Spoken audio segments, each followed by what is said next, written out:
कहता हूं कि मान लेते हैं इकोनॉमी में लग रहा है कि महंगाई बहुत हो रही है। अब बेटे महंगाई होने के पीछे कारण क्या है? डिमांड। डिमांड बढ़ रही है। मैं ये मानूं कि डिमांड बढ़ती जा रही है, डिमांड बढ़ती जा रही है, डिमांड बढ़ती जा रही है, तो बेटे डिमांड क्यों बढ़ती है? क्योंकि लोगों के पास पैसा बहुत है, लोग पैसा इन्वेस्ट नहीं कर रहे। तो अचानक अगर रिजर्व बैंक ऑफ इंडिया क्या करे? इंटरेस्ट रेट बैंक के एफडी के इंटरेस्ट रेट को बढ़ा दे, बैंक के एफडी के इंटरेस्ट रेट को इंक्रीज कर दे, तो आप मुझे बताइए ये जो लोग हैं क्या करेंगे? बैंक की एफडी में जमा कराना शुरू कर देंगे पैसा, क्योंकि अचानक इंटरेस्ट रेट बढ़ गया। अब जैसे इंटरेस्ट रेट बढ़ेगा तो लोगों के पास पैसा जेब से इन्वेस्ट होकर बैंक में चला जाएगा, तो कहीं ना कहीं डिमांड नीचे आ जाएगी, क्योंकि जब पैसा होगा ही नहीं तो डिमांड कहां से क्रिएट होगी? अब जब डिमांड कम होगी और सप्लाई ज्यादा होगी तो ऑटोमेटिकली मेरे बेटे price will come down, price नीचे आना शुरू हो जाएगा। तो बेटे इसका मतलब इंटरेस्ट रेट का डायरेक्ट रिलेशनशिप है इन्फ्लेशन से। Inflation is independent factor and interest is dependent factor. तो हम क्या करेंगे? प्रेजेंट वैल्यू फैक्टर जब नहीं दिया जाएगा तो करता क्या ना करता हम उसके रिलेटेड फैक्टर से प्रेजेंट वैल्यू फैक्टर को निकाल लेंगे। और बेटे रिलेटेड फैक्टर कौन सा होता है? क्या होता है? इन्फ्लेशन। इन्फ्लेशन से इंटरेस्ट, तो इंटरेस्ट रेट जैसे यहां पे दिया हुआ है, मैं लिख रहा हूं इन दिस क्वेश्चन, इस क्वेश्चन में interest rate is 16%. Interest rate is 16%. So, and tax rate is 50%. And tax rate is 50%. Interest 16% है, tax rate 50%. So, present value factor. So, present value factor is equal to after tax interest rate. So present value factor is equal to after tax interest rate, मतलब interest rate जितना भी दिया हुआ है into 1 minus tax, interest rate जितना भी है into 1 minus tax. तो जैसे यहां लिखा हुआ है 16% और टैक्स का रेट है 50%, तो मैं 8% ले लूंगा और इसको कहूंगा ये मेरा क्या है? प्रेजेंट वैल्यू फैक्टर है 8%।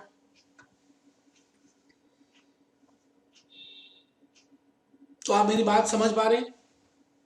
मैं आपसे यही कहना चाह रहा हूं कि ये 3-4 बातें जो लिखवाई हैं, ऐसा नहीं कि इसी क्वेश्चन में मदद करेंगी, बेटे किसी भी क्वेश्चन में मदद करेंगी। मैं जान के स्पीड स्लो रख रहा हूं जिससे कि आपको समझ आए, आप फेस टू फेस से भी ज्यादा समझ पाए। तो आइए क्वेश्चन नंबर 2 हम शुरू करेंगे। अब शुरू करेंगे, हमें सारी बातों का समझ आ गया है, तो हम क्वेश्चन नंबर 2 में लिख रहे हैं statement showing calculation of cash outflow in lease option. Year,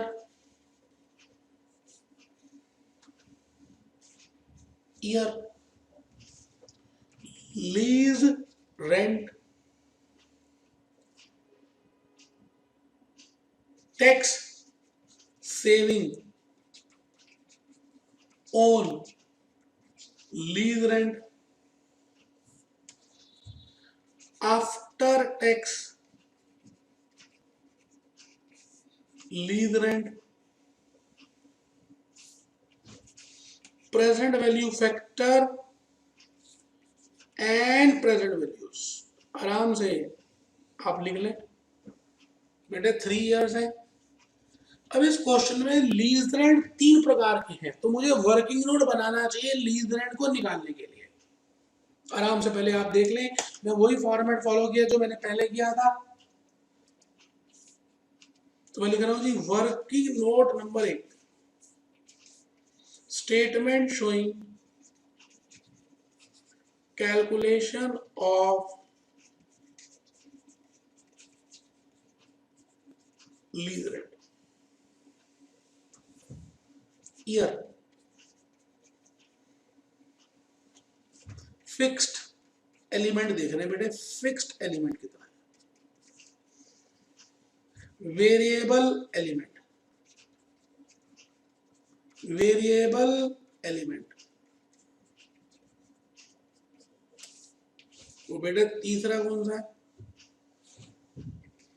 lump sum element, lump sum element, और लास्ट में आ गया जी total lease rent, total lease rent.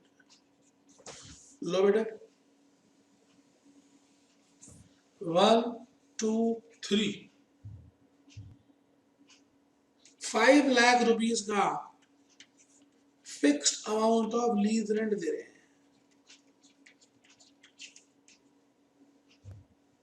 बेटे 10% वेरिएबल है सेल्स का, तो 22.5 लाख का 10% कितना हो गया, 2,25,000, 2,50,000 और 2,75,000। आराम से देख लें, 10% निकालना है बेटे सेल्स का, और सेल्स दी हुई है फर्स्ट ईयर में, सेकंड ईयर में, थर्ड ईयर में। और बेटे लमसम पेमेंट तो लास्ट में कर रहे हैं, थर्ड ईयर में देख लीजिए 6 लाख की। मैंने कहा चाहे लमसम दे, चाहे फिक्स दे, चाहे वेरिएबल दे, सेक्शन 30 में डेबिट कर सकते हैं। 7,25, 7,50, 15,75। बेटे ये आपके सामने लीज रेंट आ गए, ये फिगर मैं वहां लिखूंगा 7,25, 7,50, 15,75, 7,25, 7,50, 15,75। आराम से बेटे, और बेटे टैक्स का रेट 50% है,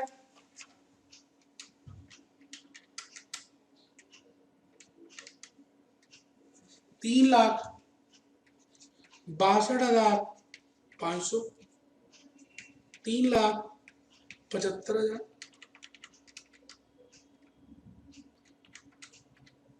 7,87,500। तो बेटे जब टैक्स का रेट 50% हो तो बेटे उतना ही लिखते हैं। 50% में तो बहुत आसान है बेटे। और बेटे 8% पे डिस्काउंटिंग रेट है, ये बात मैं पहले भी बता चुका हूं।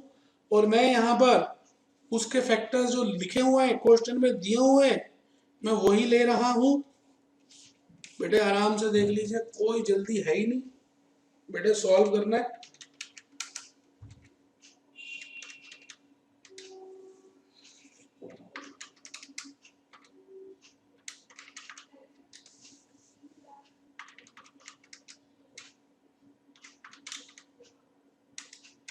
ये आ गया बेटे, चेक कर लीजिए।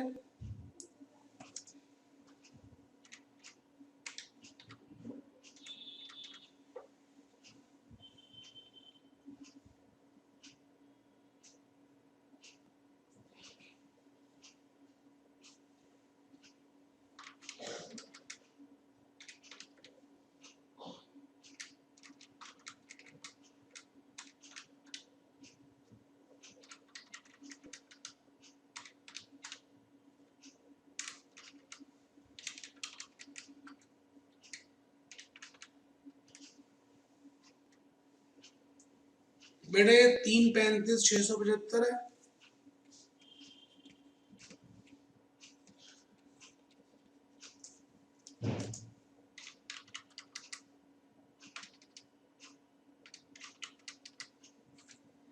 .857 बेटा 3 21 375,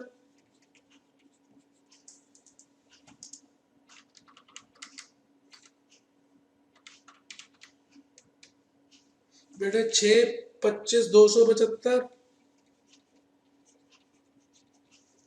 मेमोरी रिकोलेक्ट। बेटे मैंने थोड़ा सा गलती कर देता हूँ, ये मेमोरी क्लियर नहीं करता।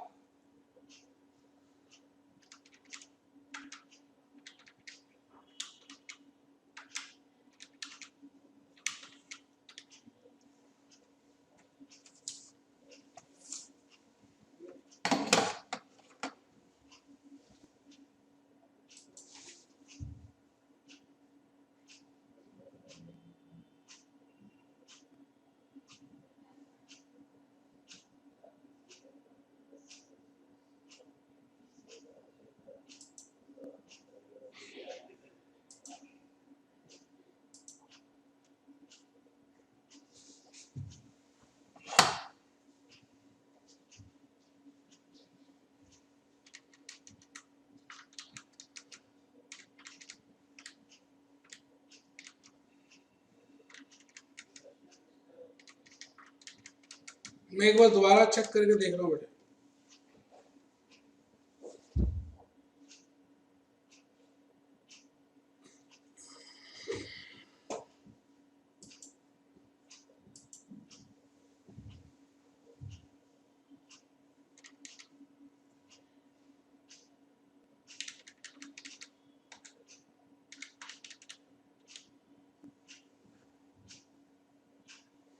बेटे पहली फिगर है 335 675,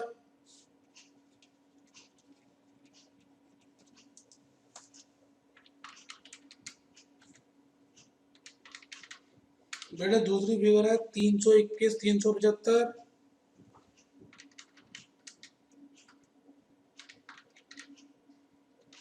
बेटे 6 25 275।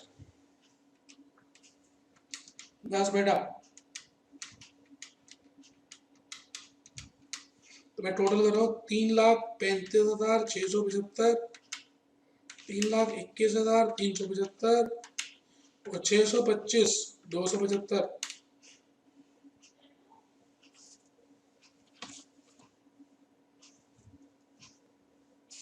बेटा ये आ रहा है 12,02,925, 12,02,925, 12,02,925। आराम से बेटे, कोई जल्दी है ही नहीं। तो ये मैं लिख रहा हूं total of present value of cash outflow in lease option. Lease option में मैंने निकाल दिया है। अब मैं आगे चलूंगा। Statement showing calculation of cash outflow in buying option year, principal,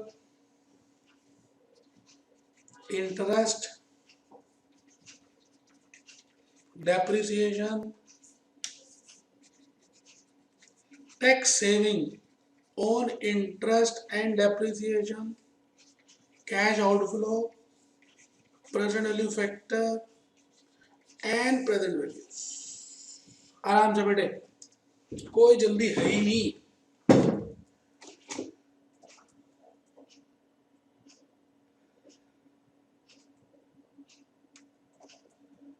कोई जल्दी नहीं है बेटे, तो कितने आराम आराम से तो करा रहा हूं बेटे। प्रिंसिपल बेटे 5 लाख, बेटे 8,50,000 और बेटे 8,50,000। इंटरेस्ट 3,52,000,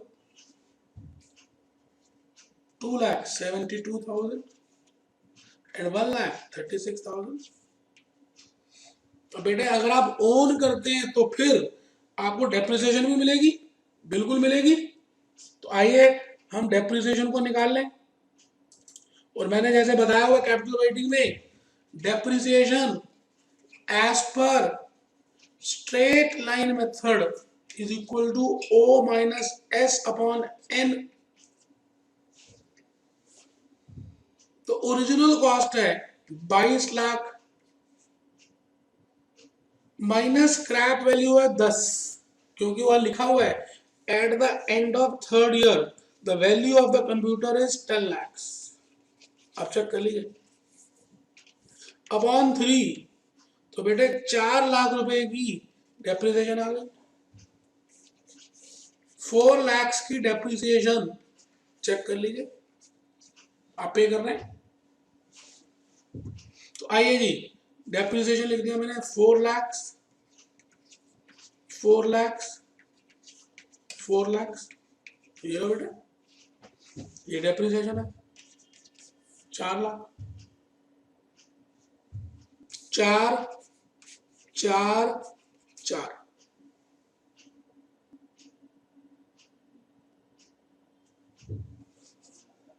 तो बेटे अब मैं आ गया, इन दोनों के ऊपर मुझे टैक्स की छूट मिलेगी।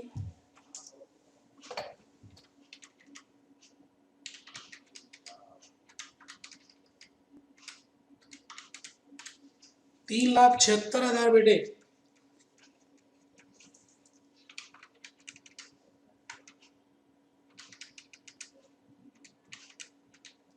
तीन लाख 36,000 बेटे,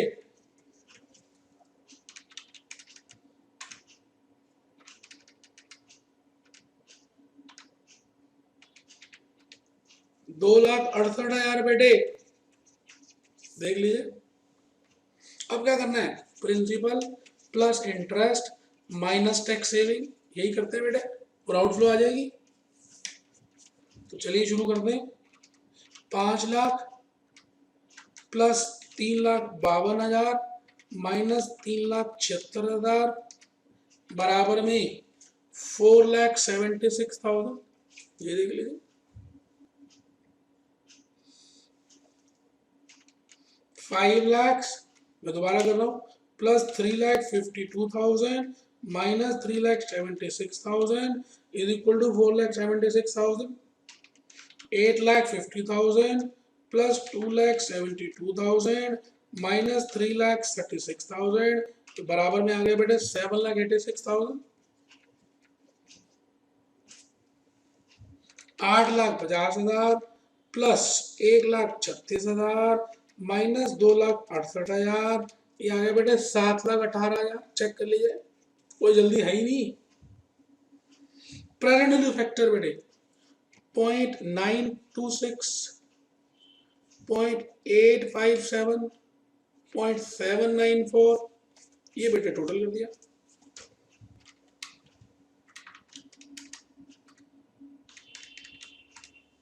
ये आ गया बेटे 4,40,776।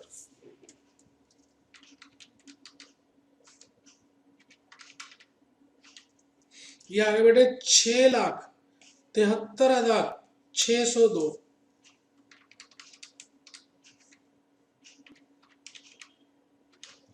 ये आ गया बेटे 5,70,92, ये देख लीजिए।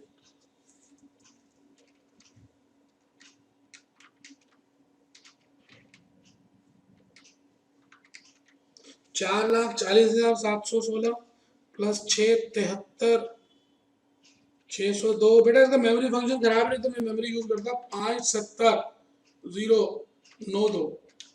ये आ रहा है जी 16,84,410।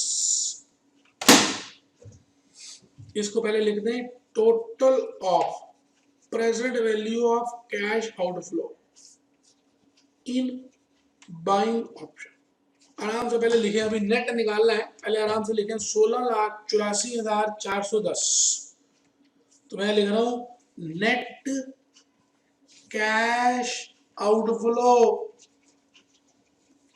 इन buying option is equal to 16,84,410 84,410 minus present value of scrap of computer. बेटे कंप्यूटर हमने बेच दिया है 10 लाख रुपए का, तो 10 लाख रुपए आएंगे, तो बेटा वो मेरी इनफ्लो है और वो थर्ड ईयर में आएंगे, इसलिए 0.794 से गुणा करना पड़ेगा, तो ये आएगा 7,94,000 की बेटे इनफ्लो हो गई। तो नेट आउटफ्लो कितने की हुई चेक कर लेते हैं। 16,84,410 माइनस 7,94,000, बेटे बिल्कुल आंसर सेम आ रहा है, 8,90,410 है बेटे, वो डेसिमल थोड़ा सा फर्क आ गया है, तो यहाँ लिख दीजिए नेट कैश आउटफ्लो आराम से बेटे। इस क्वेश्चन में हमने बड़ी सारी बातें सीखी हैं, अब हमें रिकमेंडेशन लिखनी है, तो आइए हम लिखते हैं recommendation.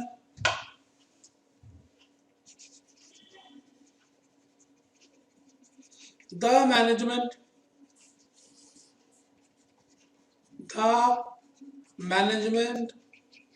may be advised. The management may be advised to acquire or use the computer on ownership basis, that is by borrowing loan and then using it, by borrowing it and then using it। आराम से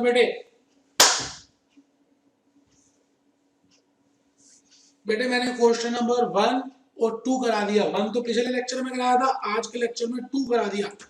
अब मैं question number 3 की तरफ बढ़ूंगा, पहले आराम से आप इस क्वेश्चन को दोबारा देखना चाहे देख ले, मैंने बड़ी इंपॉर्टेंट बड़े प्यार से बेटे 1 घंटा लगा के क्वेश्चन कराया है।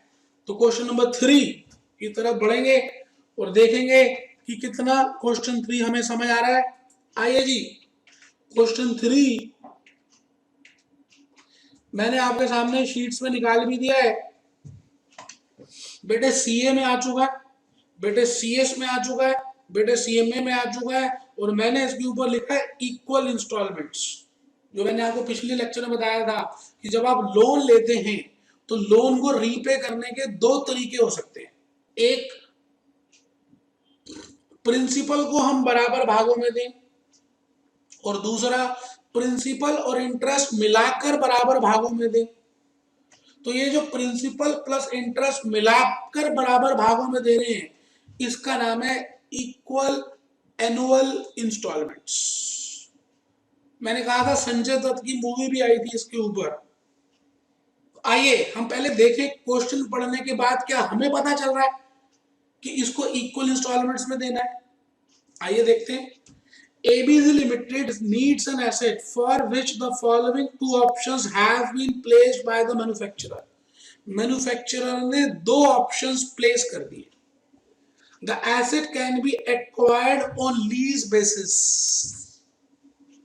on a payment of annual lease rent of rupees 15,000 per annum। बेटे वो कह रहा है कि या तो आप लीज बेसिस पे ले लो, किराया दे दो।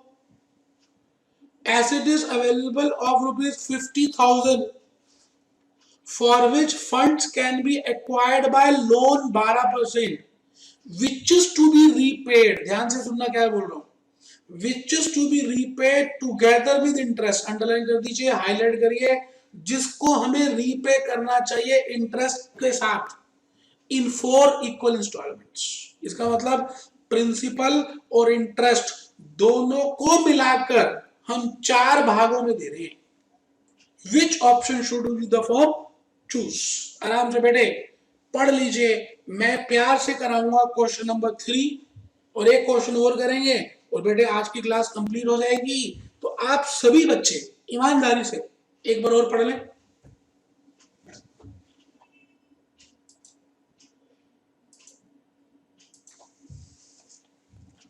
बेटे क्वेश्चन नंबर 3, मैंने यहां पर नोट 1 में एक बात आपको लिखनी है, ये घर के लिए है बेटे। नोट जो होते हैं घर के लिए होते हैं, वर्किंग नोट पेपर के लिए होते हैं। मैंने ये कहना है, in this question loan of ₹50,000 is to be paid along with interest,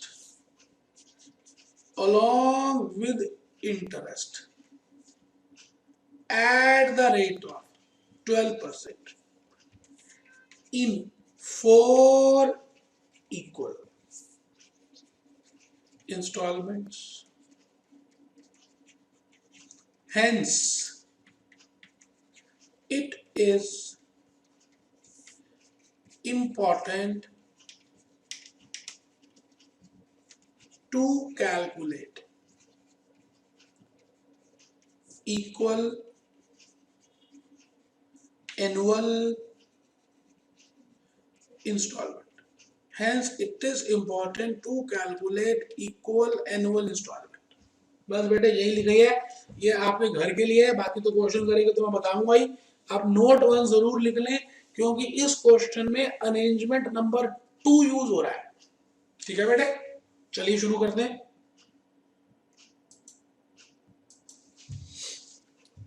तो मैं लिख रहा हूं जी question number 3, statement showing cash outflow in lease option.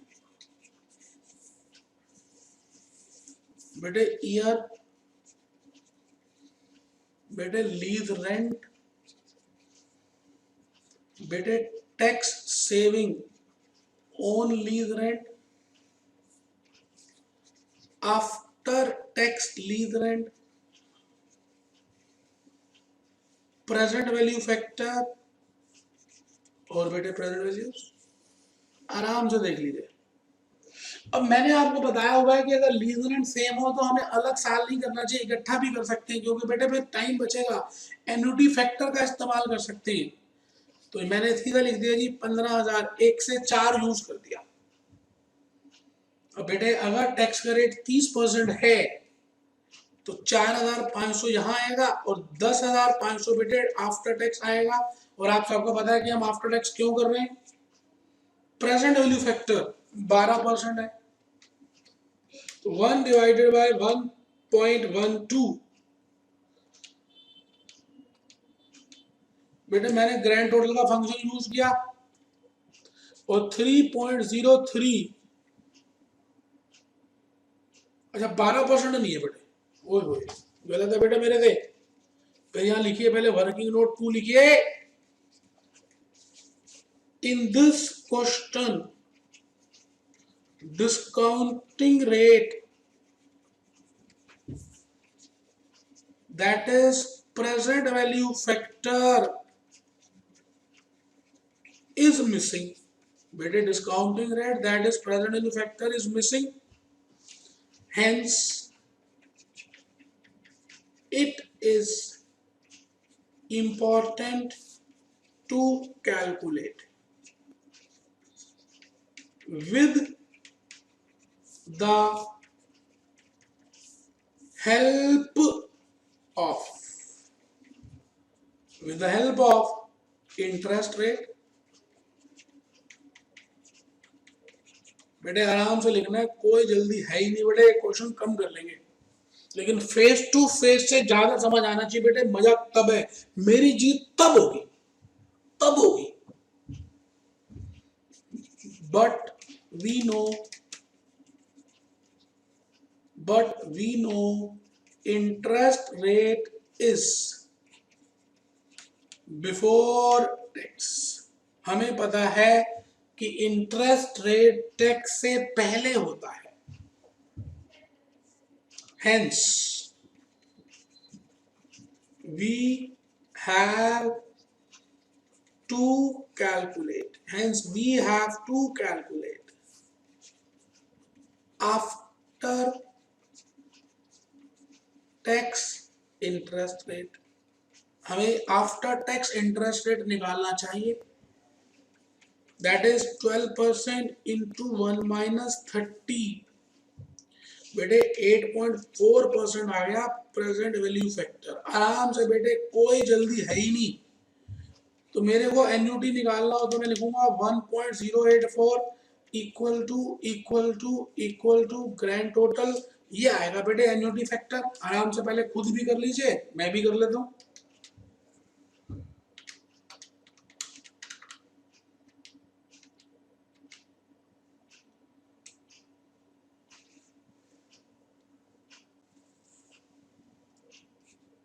बेटे 2.558 आ रहा है, आप चेक करिए प्लीज। इसका थोड़ा सा मेमोरी का फंक्शन खराब है बेटे, इसलिए मैं हल्का सा डाउट है।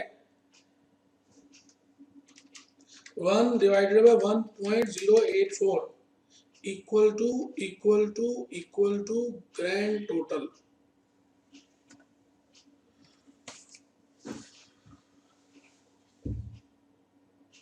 अच्छा बेटे, 4 बार करना है, 4 है ना, मैं 3 बार कर 1/1.084 इक्वल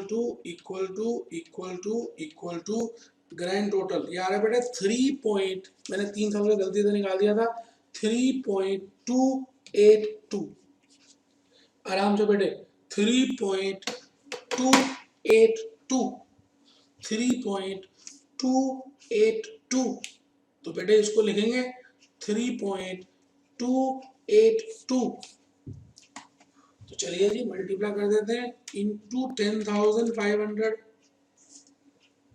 ये आ गया बेटे आंसर 34,470, बिल्कुल यही आ रहा है। Total of present value of cash outflow in lease option.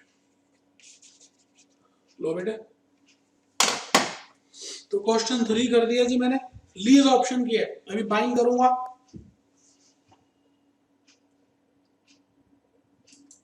तो चलिए जी, जिन्होंने लीज कर लिया वो बाइंग को लिखना शुरू कर दें। स्टेटमेंट